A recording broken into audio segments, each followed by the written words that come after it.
Isa sa pinag-initan ni Marcos ang angkan ng mga Lopez. Malawak ang kanilang mga tubuhan at marami silang negosyo. Minahan, dyaryo, radyo, telebisyon, kuryente. Pinag-interesa ni Marcos ang mga ito. Si Henny Lopez, pamangkin ng dating Vice Presidente Fernando Lopez, ay inaresto at ikinulong matapos pagbintangang kasangkot sa tangkang patayin si Marcos. Para mapalaya si Henny, pumayag ang mga Lopez na isuko kay Marcos ang ilan sa kanilang malalaking negosyo.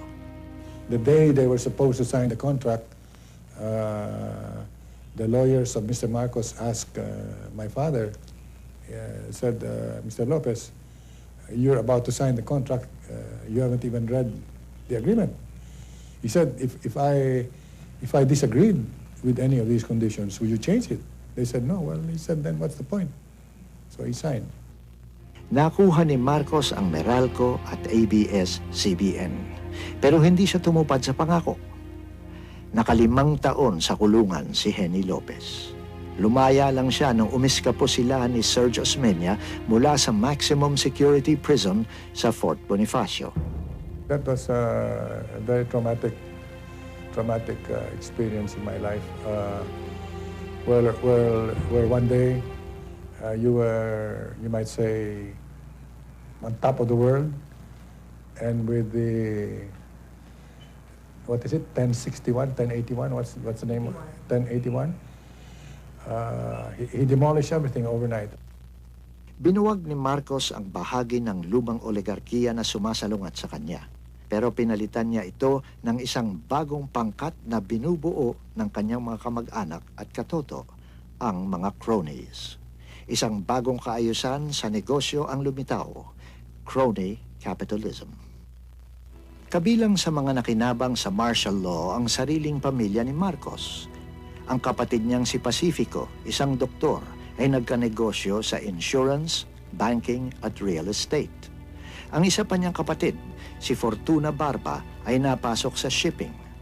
Ang kanilang ina, si Josefa Edralin Marcos, ay nabigyan ng kontrol sa mga kumpanya ng pagtotroso, tabako at food processing. Lahat-lahat, 48 kumpanya ang hinawakan ng pamilya Marcos.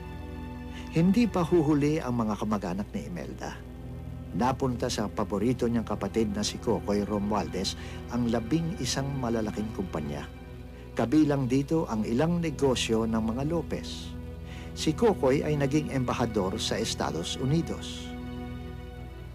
Ang mga cronies ay kalaro ni Marcos sa golf, mga dati niyang kaklase o brad sa fraternity. Mga sumuporta sa kanya sa iba't ibang kampanyang pang-eleksyon. Kabilang sa mga ito, Rodolfo Cuenca, nakuha ang mga kontrata sa pagpapagawa ng mga expressways. Antonio Floirendo, binigyan ng penal colony sa Davao para gawing asyenda ng saging na pang-export. Ricardo Silverio, naging pangunahing dealer ng kotse at sole distributor ng Toyota. Herminio Decini, na monopolisa ang negosyo ng filter ng sigarilyo.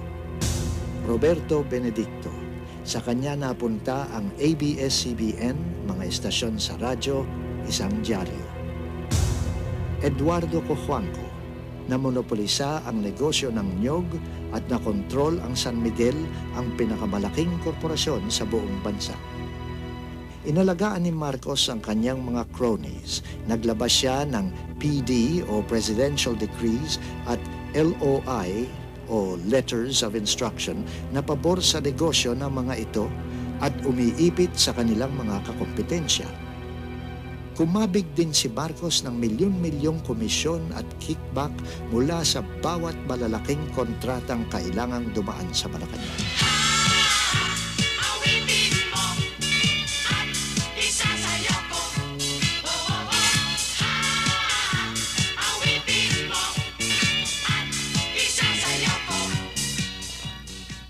Sa simula, mukhang gumanda ang takbo ng ekonomiya. Ipinasok ni